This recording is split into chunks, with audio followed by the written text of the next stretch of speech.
Hello and welcome to a new interview from MinnMax. MinnMax is a Patreon about games, friends, and getting better. My name is Ben Hansen, and today we're very honored to be joined by Joe Walsh, who's the senior designer over at Mediatonic, working on the fantastic game Fall Guys. By now, I assume you've seen Fall Guys, heard about Fall Guys, played Fall Guys. It seems to be taking over the world. One of the most streamed games on Twitch. On Steam alone, they reported that it sold over 2 million copies. One of the year's biggest success stories. So in this interview, we talked to Joe about designing the game, the history of the game, the reactions towards the game that have been surprising so far, and the path moving forward. What they plan to do for tweaks, roadmaps, who they're taking inspiration from, that type of stuff. If you enjoy this interview, we'd always appreciate it if you shared it with a friend. And if you want to unlock the podcast version of this interview, support more interviews in the future, you can support us on Patreon at patreon.com/MinnMax2Ns. There are 2 N's in MinnMax. Support us at that $5 tier. You'll unlock the podcast version of this interview, previous interviews, the deepest dives, which are huge community-fueled game club discussions. Right now we're doing Halo Combat Evolved, and also early access to the MinnMax Show podcast and a bunch of fun stuff like that. But without further ado, here's Joe Walsh. Joe Walsh, welcome to MinnMax, sir. Hey, thanks for having me. Hey, thanks for being here. How are you doing over there? How are you feeling? What is your life like? Tell me everything. I mean, it's totally insane. Like, I think the team are feeling very overstimulated at the moment. We've gone from having no one know about our game to having like an inkling that maybe this is actually something quite exciting, to then it just exploding in a way that like none of us could ever have imagined. And it's scary because obviously all our servers exploded pretty rapidly, and it just, this panic sets in, right? Because you've worked so long for something, and there is this sense of it's slipping by. Like you never know how long this hype is going to last, and this idea that like, hey, I mean, could have been a big deal, but the servers exploded, and now the moment has passed. Like, luckily people have been incredibly patient, and things seem to be stabilizing, and people are playing the game and loving it, which is, I think, a huge relief for the team. But yeah, I mean, it's just lovely. We're really enjoying the process so far. Is there one team meeting after the explosion and the launch that really stands out to you? I assume it's over Zoom, but is everybody popping champagne, or was there a speech? Or give me the most impactful team meeting you've had. I think the first one was when our company founder Paul gave us the numbers on how many copies we sold on day one, and we'd had jokes about, the dream numbers, and this was about 5 times as high as anything we'd ever even joked about. Oh my god! So that was insane. And then I think there have been a couple of streamers that we'd always wanted to play the game, and then we ticked those off on like day one or something ridiculous. And now it's getting silly. Like, now we've got football players playing the game, and it's just like totally ridiculous. Yeah, who has been the craziest person you've seen respond to the game or stream the game? So I think Sergio Aguero, who plays for Manchester City Football Club, like, he was playing, and then he was playing full ball, which is our soccer football variant. Oh, of course. And he scores a winning diving header in the last second, and then celebrates like he's won the Champions League. And like, we joked in the studio when we made this about like, imagine if like we got someone to play it. But that's just so. And someone's dubbed famous commentary of him scoring a goal in the Champions League over the top, and it works so well.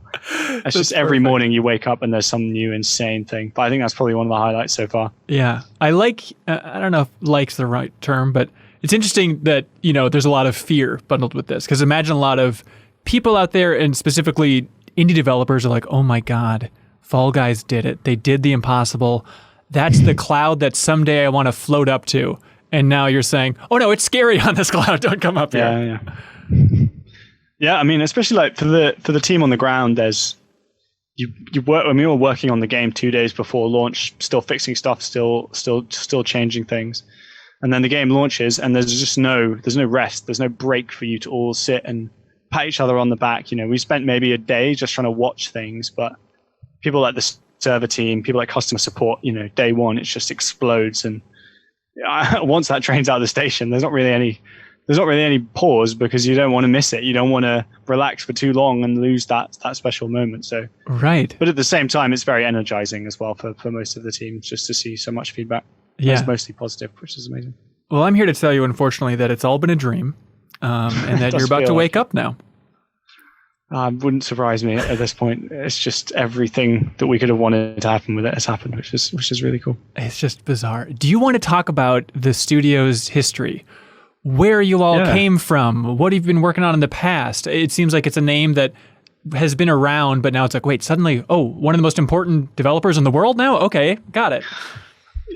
Yeah, I mean, it's insane. Like we, as a studio, started off making Flash games, making web things, like funny little things. And our first big hit was Amateur Surgeon, which was like one of the original, it was the first R-rated Apple Store game where you were operating on people in a backyard surgery. Yeah. It was cartoon Adult Swim. We made it with Adult Swim back in the day.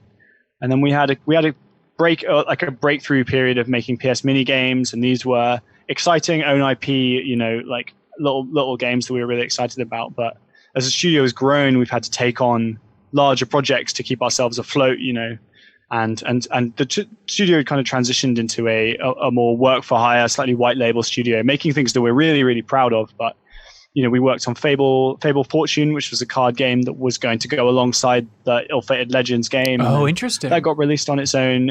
We've done tie-ins with Gears Pop. We've done tie-ins with Yahtzee and loads of different franchises. But our name has not really been at the forefront of those things. There are games that have had big fan bases, but Mediatonic as a company have been relatively unknown.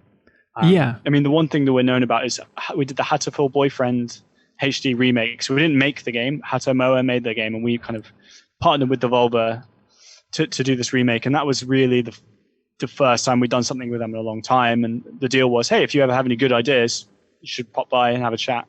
And then Fall Guys landed on their desk, and they were like, here's a bunch of money, go make a game. And now we're here. That's amazing. And I love just the simple flip of you all working on Gears Pop, which solid game. I think when it was announced, there were a lot of people that are like, this isn't my Gears, F you. Like the amount of hatred towards Gears Pop that was unjustified. And now just not too long later, now it's like, hey, now you make Fall Guys. And everybody, now that you're hot, they all want you, I think is what I'm trying to say. Yeah. Everybody's come around eventually. That's so strange. Is Mediatonic independent then? Yeah, we're an independent studio, and our relationship with Devolver is pretty chill. Like they're an amazing publisher for basically, like they don't come in with reams and reams of feedback on your game and say, oh, we think this should be changed, we think this should be changed. They basically find developers that they like and they trust and say, hey, I mean, you guys make games, we publish games, you go do your thing, we'll go do ours, and we'll see you at the end. And it really works. Like I really feel very trusted and very empowered to like go and make your own game, which is really cool. I mean, it's totally insane to be, to come from the lineage of like Enter the Gungeon, Hotline Miami. Yeah. It's just like, it still feels like, imposter syndrome a little bit. It's of course. Mental. Do you all own the IP for Fall Guys, or as Devolver? I believe so, yeah. I don't know too much about the details in the background, but again, They're not really that interested in that sort of stuff. They just want to make cool games. That's amazing. Okay, so you talk about this landing on Devolver's desk. Where did Fall Guys start? How did it eventually land there? So I think the first document that we made, we tend to do like 1 pages as a studio, which is our like rule of like, if you can't explain your game in a couple of pictures and a few sentences, it's probably not something worth doing for now. And so the first 1-pager that we put together for Fall Guys was basically GIFs of Takeshi's Castle.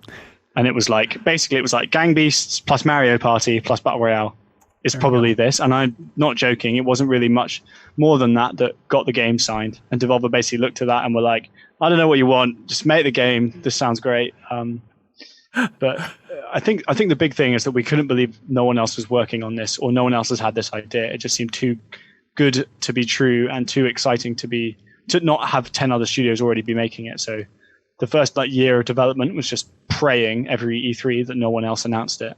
And just the broad concept of kind of lighter party battle royale fusion. Yeah, exactly. Like just seems like there's so much potential there, and so many exciting things to explore. I know, it's mind-boggling. Even, I'm sure I heard the name around E3 and stuff like that, but it wasn't until the Devolverland Expo, that interactive thing that they released, that I actually stood in the booth and watched that trailer, and immediately it was, oh, of course. Like this, Of course, it's like the industry has willed it into existence. I'm so glad that you guys are the ones that actually tackled this. And then it's so satisfying to have that moment internally of it popping and saying, oh, of course, this should be huge. And then the rest of the world going, yes, we'd like that in our arsenal of games, please. And now it's just become a behemoth. Yeah, it's totally insane. And it's been so fun to like a lot of the reviews and a lot of the things have picked up on things that we talked about in those very early meetings with Devolver about like multiplayer for people who don't like multiplayer, and then that keeps cropping up. And it's fun to fail in this game. I don't feel bad when I lose, and it's like, oh, it's just so great to hear those design pillars that we set on like day one being delivered and resonating with people so well. Yeah. So as a designer, what has been the most challenging part about designing Fall Guys throughout the last couple of years? So I think probably the two biggest things. The hardest thing, firstly, was getting the character to feel right, because the character has to be funny, essentially. Like if you get hit by stuff and it's frustrating and it's annoying, then the whole concept for the game goes out the window, because you have to be laughing when you get eliminated. And so trying to find this balance between Mario, Twitch platformer, responsive, asking you to do quite hard things, but also the gang beastsy, floppy, ragdolly, rolliness that feels inspired by game shows. Finding that spot between Mario and Ragdoll has been very hard, and we had to go back to the drawing board a lot, and it's just not funny, it's just not floppy enough. But we have to be really careful, because it's a totally bizarre conversation to be having, but like the character needs to be bendy, and all of this stuff needs to be transferred over the network, and that's great for a game where you've only got to do it once. But when you've got 60 characters, you can't network every single bone and every single bend in that thing. And so that quest for the character that felt good and performed well was a nightmare and kept us up a lot. And then the other thing has just been making levels. Like, we'd never made anything like this before as a studio. Yeah. We started making levels, and we started to realize that the cadence we were going at, we might launch with about 10. And it was like, it was basically one point where I was like, we really need to figure this out and all agree on a really quick process for killing ideas and nailing down what we think is going to work. And from that point in development, I think we hit our stride with making levels, and I think I'm really, really pleased with basically the 25 today that we've launched with. Yeah. So I'm sorry, what was the epiphany then in terms of speeding up that process, just killing ideas faster? So I think the main thing was that we had a couple of things that made it. We basically wanted to get to the point where we took the opinions of people out of the equation, and we had an objective way to talk about levels. So we basically agreed that it was like a level needs to be about 50-50 chaos and skill. And so anyone who came with a level that was essentially a roulette reel, we could instantly kill, because it was like, it's too random, doesn't work. Right. Similarly, if someone came with a level that's pure platforming, it was like, it's too skill based, doesn't work. We need to find this like middle ground. And so that was one of them. Another one was about the level being replayable. It has to be different every time you play it. There has to be things that change. And not all of the levels achieve these to maximum. They achieve them to varying degrees, but I think it just gave us a way to very quickly look at a level and be like, does it hit the 4 pillars, or I can't remember how many it was. And it was just like, yes, yes, yes, no, kill it. Yes, no, no, kill it. Yes, yes, yes. All right, brilliant. That's a level. Let's prototype it. And we would go from there. That's amazing. Do you think that those pillars are going to carry forward throughout the rest of Fall Guys' life? I think so. I think that what we've seen so far has been a really big, validator in a lot of those decisions we've made. I think there are some that we're finding, and maybe we need to push forward a little bit more. Like, I think variation is probably the big one. Like, we've got some cool ideas for how to make the game more replayable, and how to make, the 100th time that you go onto Fall Mountain, it's still surprising you in some way. I think that's the dream for Fall Guys, really, is that, because when you play like a battle royale, there are 1,000 micro decisions that happen every time you play. And each crate has got different things in. You drop at a different point, and other people move in different ways. And there are like millions and millions of permutations. And I think Fall Guys, as it stands right now, has like thousands of permutations. But what we want is to hit that same level of variation and depth that one of those battle royales have. That's such a fascinating idea, because it starts with kind of this lighthearted concept. And is that just the trajectory of the game now? Is, we as developers need to take it more seriously? Or has development always taken it that seriously and realized you need to have that much variation moving forward, and now the rest of the world's just caught up to you? I think it's always been the plan. I mean, there were some things that got cut during launch, like mini games we had, different systems that we had, and that was like really hurt as the designer of it to see these things get cut. But you have to kind of make these decisions and focus down. Like, we cut quite a lot of mini games towards the end, because we felt it would be better to have 25 really polished ones than 30 a bit iffy ones, that kind of thing. Right. But we kind of known that was probably the first thing we were going to do once the game launched. But the demand for new shit is just gone through the roof, and we're like frantic. Just now we are playtesting a brand new level that hopefully we're going to get out there soon and stuff, because the appetite for new things is absolutely voracious and more than we could have anticipated. Oh my gosh. But now you have the system down, so you can keep churning these out at a decent clip. Exactly. Yeah, that's the plan. And you're going to be removing some in the process? Do you think you're going to have like the Disney vault of Fall Guys levels that you eventually pull back out like, hey, your favorite's back? I think if we ever get to that point, I would be very happy to be at the point where we have so many that it's time to start retiring some. I think we're a way off probably, unless we're going to keep an eye on it. And if there are ones that, don't stand the test of time as well, I think we can either repurpose them or change them and stuff like that. Like, I think that's totally on the table. But for now, I think we kind of see the best version of Fall Guys is like you press go and there are 100 variations of that first level or something like that. Oh, interesting. But, we'll see. Yeah. Is a level editor something you're still considering? We don't have one internally because we built the game in Unity, and Unity is amazing for just chucking stuff together really quickly. But there's a massive demand for it through especially like the PC community and stuff. But we have to be kind of careful because making these levels is one thing, but playtesting them is another. And that's fine if you're making a StarCraft level, you need to grab one other player, or a Halo map, and you need to grab a handful of your buddies. But not a lot of us have 59 friends online at any time that they can jump in a level with. And so we need to think about what that ecosystem looks like. Like, how do we curate things and how do we create that? Because at the same time, if someone makes a level and it's rubbish and we put 59 people into that level, we have a bit of a responsibility as a developer to make sure that experience that they have is good. And if someone's just made a straight line with nothing on it and we've served that up to a lot of people, then I think that's not going to work either. So, games have done it, things like Mario Maker and stuff find ways of curating things, but it's a very different ecosystem to have like, it's just me and I press play, or it's just me and 59 people playing this level. So but I don't think it's unsolvable. It's not the kind of thing where we could just start it today and have it work. We're gonna have to think about a bit about it. Absolutely. Just to zoom in a little bit, Hex-A-Gone. Do you want to talk about the history of that level, inspirations? Was it an early one or a late one?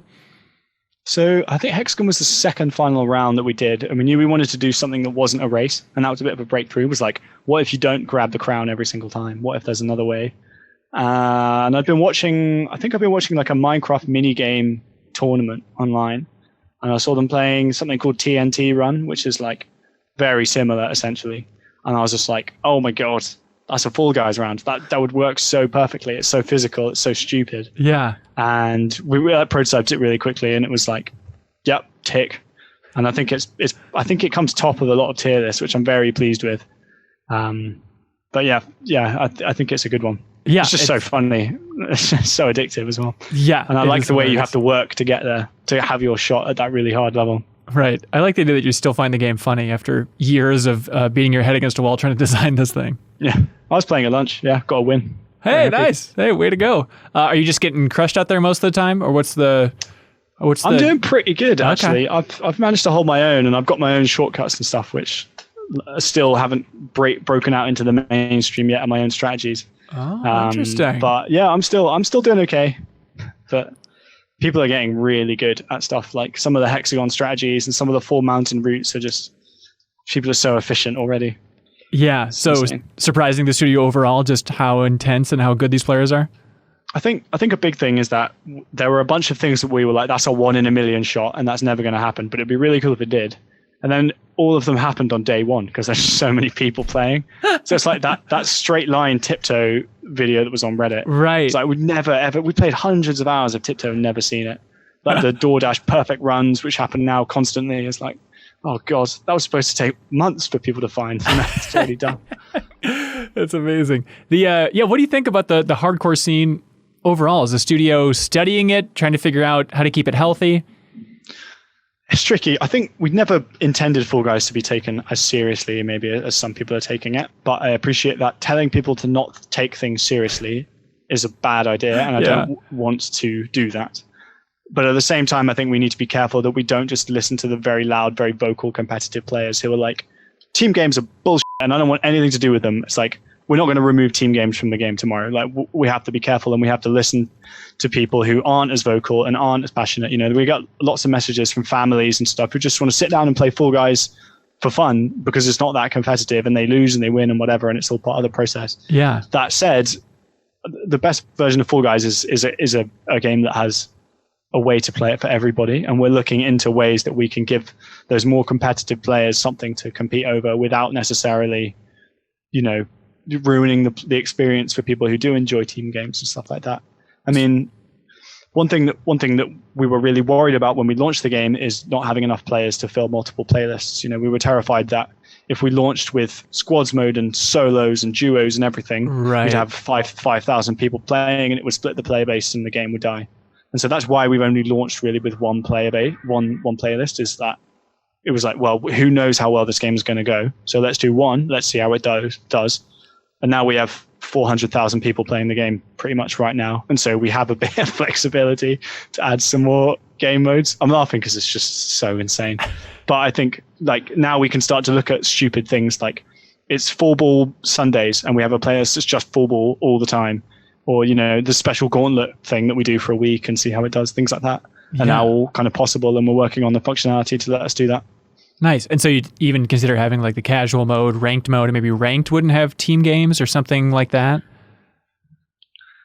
I'm not sure about ranked yet. Like, I don't think we want to go down the route of like MMR, Diamond, Plat, Gold, because I don't think Fall Guys isn't really designed to be played at the peak of competition.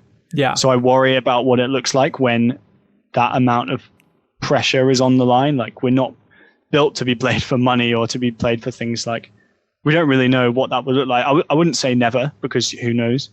But I think it would be really nice for us to find ways to reward players who are more competitive, or, want their streaks rewarded or their stats rewarded, and they want to know, am I the number one player in the entire season for wins, stuff like that. I think those are things we can do. But you just have to be careful, because we've all seen the like kill death ratio anxiety that, old Call of Duty games had, where everyone just obsesses over losing games or getting killed. Like, I don't want that to become what Fall Guys is known for. Anything else you want to share about the roadmap? Things you definitely do want to do, things you have seen the community talk about that you're like, we would never do that, or we're steering away from that for now? Well, I think a big thing that we're definitely looking into is crossplay, for example. Like, again, Fall Guys is about bringing people together to play wholesome games, and it makes sense that crossplay is part of that. Other than that, I would say like squads mode is something we're looking into, like at the moment, which is a way for people to win or lose as teams, basically. It's quite weird, because how do you do a team race? You don't want the loser to be the person who decides, the last person to be the person who decides qualification, because everyone's got that rubbish friend, and you don't want them to feel like a detriment. Yeah. So we're kind of figuring out what the hell does a team race look like? But I think that stuff will be really fun, and I think it will give people a way to win who maybe just, people who aren't Hex-A-Gone gods can start to win as a team. Like, obviously things might change, and we're looking into it, and it's very early days for this stuff, but that's something we're looking into. And then it's just like, what does season 2 look like? What's the kind of content that people want there? It's also something we're doing at the moment.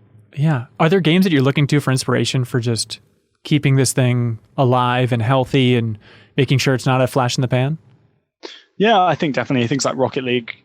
That's always been our benchmark when we were working through this, was like, imagine if we could do what Rocket League does. And I love the way they added their like basketball modes and ice hockey modes. Yeah. Just playing with things slightly, like stuff like that. I think the way Rocket League has handled that sort of stuff is closer to what we're looking for compared to like PUBG or something like that.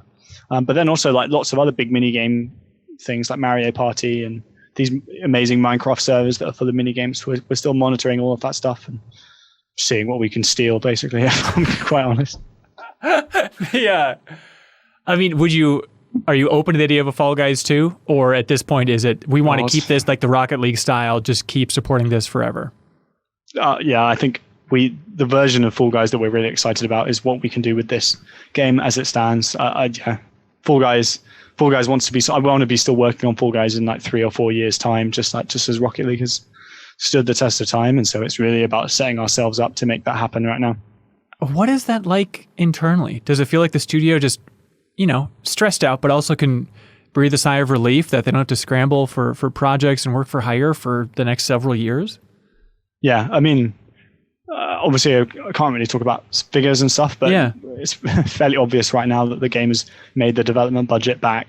And that was I didn't really realize quite how much that had been stressing me out until I heard that we were okay and we were safe. And it was just this huge sigh of relief from, at least personally, of just knowing that this has been worth it. Even if it stopped there, it's it's in a good spot. I think the team are energized by that, definitely, and knowing that we've got a hit. And I think almost what would have been the scariest is if we were right on the precipice of success and we knew that like every second counts and we really have to like cram to get stuff in. I think we have managed to afford ourselves, a couple of days of just trying to enjoy it and trying to embrace it. But, we're working on hot fixes. We got new patch going out tomorrow, and then, the roadmap starts from there, really. So it's a little bit of enjoying it, but very much everyone is eager to capitalize on this and kind of see how far we can take it, really. Yeah. What do you think it means for employees there? Does it mean everybody gets a new car? Does it mean that you're going to be ballooning up to a studio of 1,000 people, or what does it mean? I think in the meantime, it means that we have confidence to build a bigger team, hopefully around Fall Guys, and double down on the success of it. Outside of that, it's still so early that we don't really know what to do, but it definitely means that, definitely means we can make more content and we can support the game for longer than we maybe initially thought we might be able to. It also means that we have like really exciting opportunities. Like a lot of people are knocking on our door, asking for, a piece of the Fall Guys pie. And that is very, very exciting. I mean, you've seen on Twitter, we have like every single fast food chain in the world has now designed their own Fall Guy design and wants to collab with Cyberpunk and all these companies. Like, it's just so ridiculous. Like, I don't know what's going on anymore. What's the team sentiment? Is it like, game on, yeah, KFC, let's go? Or is everybody like, okay, slow down, this seems like a thing we should probably talk to Devolver about?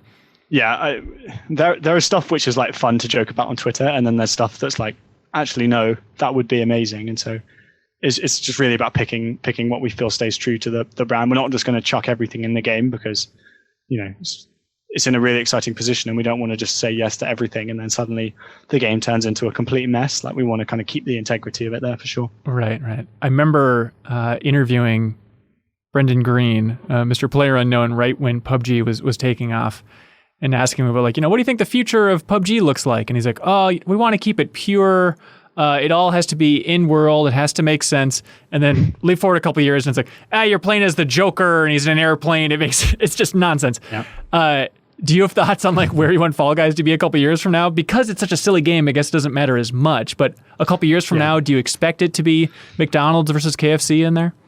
Oh, I'd be sad if it does. You can record this now and play it back to me when it happens. But I think it's fun because game shows and stuff are very inspired by lots of different franchises, and we can really draw inspiration from stuff. And I like the idea that maybe one day it's like you have themed courses and it all just goes in this mess of stuff, and you don't, 1 minute you're in a snow level, the next minute you're in the future. Yeah. I think that all just speaks to like what Fall Guys is trying to be, which is a game show with the biggest budget anybody's ever seen, which was the initial pitch was like, let's build the obstacle courses that no one's ever had the money or the health and safety, track record to actually do. And so we can just push that now. Like, we can just build all the things that we've wanted to build and draw inspiration from all the places that we're too outlandish. There's a bunch of stuff in the really early trailers or that's on the cutting room floor that we're like, oh, we can't do that. That's too insane. Now it's like, screw it. Just do it. What do you internally see as like the secret to the success of Fall Guys? It's a great pitch. It clicks in people's minds, but have you had an internal meeting about, all right, these are the bullet points that we think are the reason that this happened? I think part of it is how eminently watchable the game is. Yeah. Is a huge, huge factor in that. Like, I play tons of battle royales, I play loads of games, but a lot of the time when I watch them on Twitch, like if you just drop someone in front of a battle royale on Twitch and go, oh, this is what you're watching, it's a battle royale. It's like, well, what does that even mean? Like, there's this circle, this magic circle, and it's shrinking, and it's like, it's so hard to explain to people, and I think a lot of people just switch off. Whereas with Fall Guys, like, it's an obstacle course and you have to qualify to go through. And I was like, oh, I get it. Sweet. I'm in. The slime's bad. Finish line good. Go. And I think that is the real success, is that we had like, we had a big rule internally that all our mini games had to be explained in 3 words, essentially. And if it wasn't explainable in 3 words, it's too complicated. 3 words? Yeah. So it has to be like, like the doors are fake, or, the slime is rising or whatever. And you just get it and you go. And I think that's a big factor to the success. I think the art team have done a phenomenal job as well about tying the game show stuff together with the world. It just looks unlike any other multiplayer game out there. And when you look closer, you can see that everything's, soft play area and squidgy foam and stuff. And so the game show vibe filters in as soon as you look at it. And I think that is really what stands to the success of it. And then just the fact that losing at the game is fun in a way that I don't think any other multiplayer game has really done, especially not outside of the like couch co-op party game stuff like Mario Party, where the whole thing is funny all the time. Like that moment of being clobbered and falling into the slime is just funny and enjoyable, and it makes you want to queue again because you're not petrified about losing. Like I hate spending 30 minutes trying to find a gun on the floor only to die by being shot in the back of the head. Yeah. Sucks. It's boring. And Fall Guys manages to kind of do something different, which I think is really like key to the success of it. How important do you think the PS Plus thing has been? I mean, it's interesting hearing that, you know, you're inspired by Rocket League, very much trying to follow in those footsteps. That was the discussion internally, is let's do the Rocket League thing. Yeah, and it was like day one. It was like, imagine if we could do a PS Plus. Oh my God, that'd be so insane. And then we talked to Sony, and they were like, think about doing PS Plus with this game. We're like, oh no, this is the start of something really exciting. But it's just, I mean, you can't put a dollar figure on what that means in terms of the success of the game. It's just brings the game to a whole new audience. It lowers that barrier to entry for an IP that nobody has any idea about. Yeah. I think it's been like absolutely instrumental, and Sony have been amazing all the way through supporting us, which has been great. Oh, that's fantastic. I'd imagine the Sony numbers are off the charts compared to anything else. Oh, yeah. So ridiculous. So insane. Has there been a biggest surprise for you overall? You've already listed a couple, but a reaction that you didn't expect or anything like that? I think we've had a lot of people reach out to us and just have reinforced, like, don't rush changing it. Don't make any snap decisions. Just take your time with it. Like, we're enjoying the game because of what it is right now. Yeah. And I think that's been nice to hear. It's like, I think a lot of the time with competitive games, you just get bombarded with feedback saying, change this, change that. This is crap. This needs changing. And we've actually had a really surprising amount of people just reach out to us and thank us and for making something new. We had some lovely messages from people who have been really struggling mentally, you know, especially with how insane the world is right now. We've had a lot of people message us just saying, hey, I don't want anything. I don't have problems with the game. Just want to say thanks for bringing joy to my life at a tough time, which has been, I think, like amazing to see, really. It's been really special. And I think, again, something that I think is maybe quite unique to Fall Guys. Yeah. I think I had a good quote, which was like, Fall Guys is like the multiplayer Animal Crossing, except the fact that Animal Crossing was multiplayer, but it's that same comfy, reassuring vibe that Animal Crossing kind of brought to people. And I think that's kind of hits the nail on the head, I think. Yeah, absolutely. I hadn't even connected that yet. But when we look back at 2020, we look at two of the biggest games of 2020, it's going to be Animal Crossing and Fall Guys. And it's like, oh, that makes sense with the state of the world. Yeah. And then I think, Cyberpunk. again, we talked about like, you know, not being able to predict things. And that's, I think, something which we've kind of gotten that has worked for Fall Guys. It's just a breath of fresh air and color and stupidity in a otherwise quite a bleak scenario. Yeah. So you talked about messages that are coming to you. What messages do you have for other devs out there that are looking up to you all now? Do you have any suggestions or any lessons that you'd like to impart now that you're in this new plateau? I think a big thing is, the biggest thing about Fall Guys is we spent a lot of time at the beginning of the project to all sit down and make sure the whole team knew exactly what we were making. And we didn't really start until everybody agreed that the pillars were like, the Fall Guy has to be useless and funny and relatable. The levels have to be simple and addictive and replayable. And, you know, the whole thing has to be enjoyable and bring a breath of fresh air. And everybody was like, all right, that's what we're making. And basically from that day, everyone has just gotten their heads down, and haven't had any, you know, we haven't changed the direction of the game or anything like that. Like, we just started making the thing that we all believed would be good. Yeah. And I think that's been the biggest thing, is that if you don't have your whole team on board on day one, you will run into problems later.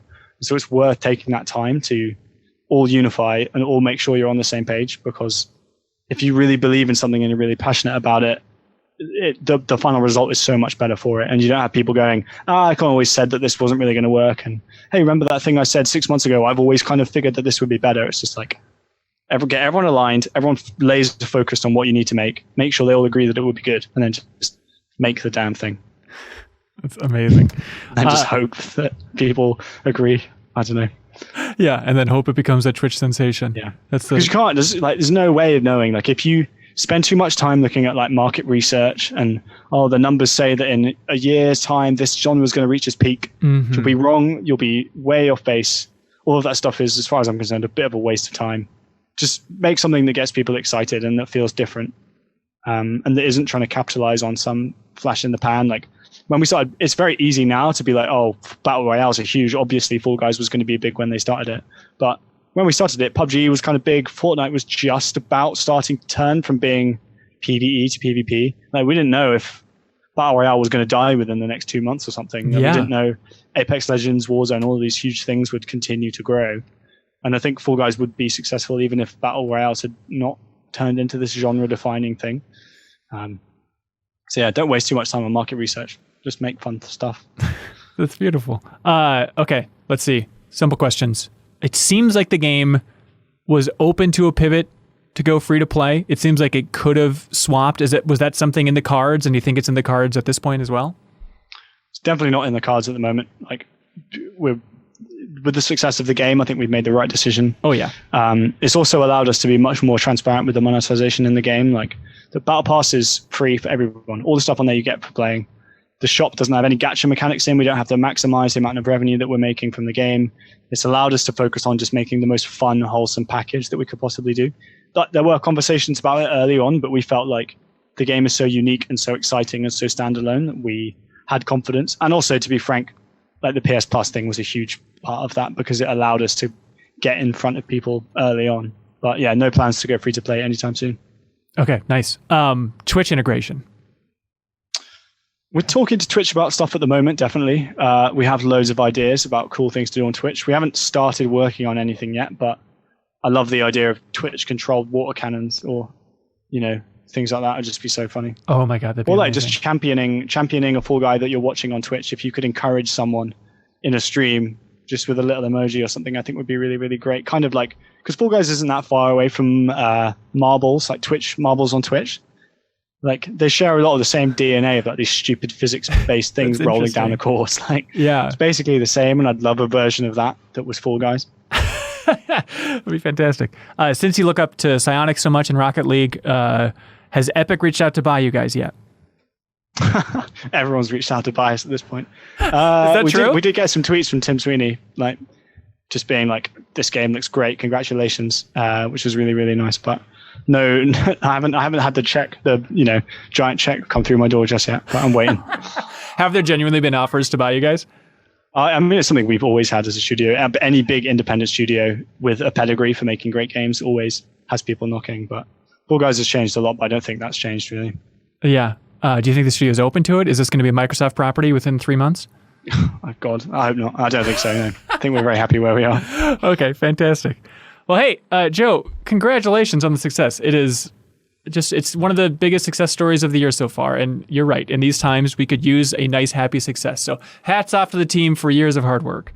Well, thanks very much. Yeah, I mean, it's all still sinking in, but it truly is so nice to be able to bring a lot of joy to people. And stupid physics jelly bean fun turns out that's what people needed right now, which is lovely to be a part of. Oh yeah, speaking of jelly bean, before we wrap up, is there any lore? What's going on here? Do you have a doc somewhere that is tracking what this world is like? Yeah, I mean, it's not something we thought too hard on, but we basically kind of said Fall Guys exist in this world to compete, and they're full of enthusiasm and quests for glory, but they pop into the existence, they compete, and then they go forever. And we didn't really give any more thought to it than that because it seemed a little pretentious to start making lore. And now suddenly all these questions are starting, and who knows? So do you think it's maybe there's more to it? Do you think it's our world and the Fall Guys are popping into that, or is this an alternate universe? This is an alternate universe I think it's a giant planet. I think you can see the curvature of the Earth if you look out into the horizon. So I'm pretty sure it's a planet full of competition. In my head, all of the mini games exist in different spots all over this giant globe that's popped into existence just for competition. And somehow that's being streamed because you can see cameras and stuff in the level too. Like we wanted it to feel like a game show, and I think we could push that further. But I think maybe that's something we could push even further now and see where we can take it. Yeah, it's surprising that there isn't an announcer. Is that something you considered or you'd want to have in the future? Yeah, we talked about it. I think budget-wise, trying to get voice acting into the game is always hard. And then I think the thing with commentary systems is everybody ignores them until they go wrong. Yep. And then that's the thing that people notice, is that moment in FIFA where you pass the ball and the commentator screams like you've scored a goal. And it basically felt like one of those systems that we just don't have the budget to do properly or the experience to do properly. But we also like the idea that people can commentate themselves. Anyone can log on to Twitch. We've seen people doing the kind of classic duo MXC style commentary over the top of Fall Guys, and I think we felt like it'd be better to leave it open and let people do it themselves. Yeah, of course. That makes so much more sense. Well, hey, again, Joe, thank you for your time. Congratulations to the team. Yeah, thanks very much for having me. Absolutely. And thanks so much for watching and listening to this interview with MinnMax. We're a Patreon about games, friends, and getting better. If you want to unlock the podcast version again of future interviews, you can support us at the link below. Bye, everybody. MinnMax is a Patreon about games, friends, and getting better. The deepest dive is the best, most thorough discussions about games on the internet. Prove us wrong, please. The MinnMax Show podcast airs every Thursday. Patreon supporters vote on what we stream every single week, and a whole lot more. Give us a shot, try subscribing to the YouTube channel, and we hope we can win you over.